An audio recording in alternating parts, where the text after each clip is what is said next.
There was once a woman who lived what many would call a comfortable life. Her name was Mrs. A. She had a loving husband, beautiful children, and a home filled with warmth and laughter.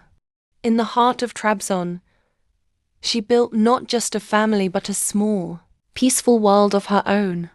From the outside, everything looked perfect, but behind that quiet happiness, there was a story no one saw.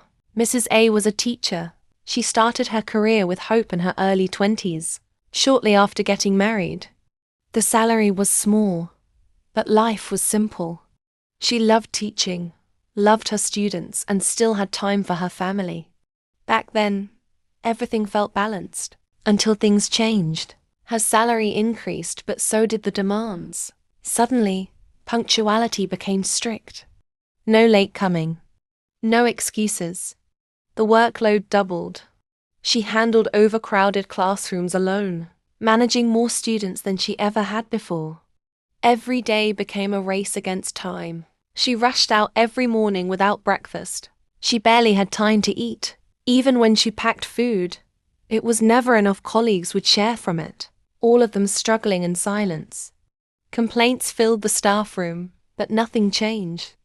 The message was always the same. You are paid. Do your job. Days turned into months. Months into years. Mrs. A stopped taking care of herself, until her body forced her to stop. One day, she fell sick and it didn't go away. Weeks later, after a hospital visit, the truth came out. Ulcer. Her family begged her to quit. Choose your health, they said. But how do you walk away from 21 years of dedication? She couldn't, so she returned to work weak, tired but determined. Then it got worse. The ulcer became critical. Her life changed overnight. No oil, no pepper, no meat, just simple grains, wheat, millet, and local dishes to survive. Even eating became a struggle. Still, she didn't give up. She held on to one fragile belief. Maybe one day it will all be worth it. Then came election season. The community had seen it all. The 4 politicians, making promises they never intended to keep. People had stopped believing. But this time, one man was different. He didn't talk about grand projects or empty development plans. He spoke about teachers, about dignity, about value, about change from the roots. His promises were clear. 1. A government teacher's salary raised to 200k, Trabzon currency per month. 2. Flexible work hours with shift systems, only 3 working days per week. 3.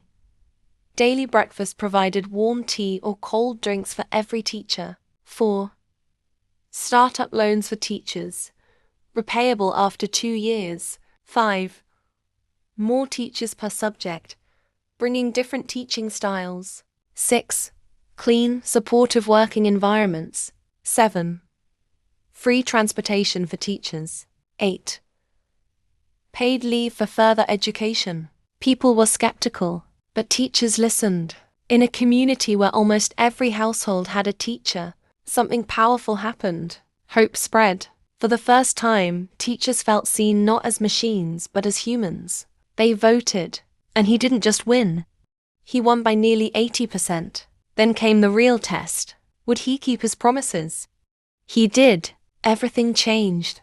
Mrs. A's life changed. Flexible shifts gave her time to rest, to heal, to live again. Breakfast meant she no longer started her day on an empty stomach. More teachers meant less pressure. She was no longer alone in the classroom. Her health slowly improved. Her smile returned. And she wasn't the only one. Teachers became stronger. Some started small businesses with the loans they received. Some went back to school, improving their skills. Classrooms became alive. Students now learn from multiple teaching styles. The impact went beyond schools. Crime reduced because people had purpose. Students became ambitious. Graduates rose. Entrepreneurs were born. The entire community transformed. And Mrs. A? She stood one morning, holding a cup of warm tea provided at school, watching her students laugh and learn. And for the first time in years, she felt peace, not because life was perfect, That because someone finally kept their word, one leader didn't just win an election, he changed fate, he restored lives, and he built a future where the next generation didn't just survive, they thrived. I really enjoyed the relaxed shift this week. Me too. Me too. All right, everyone, let's turn to chapter 3 and discuss the main points.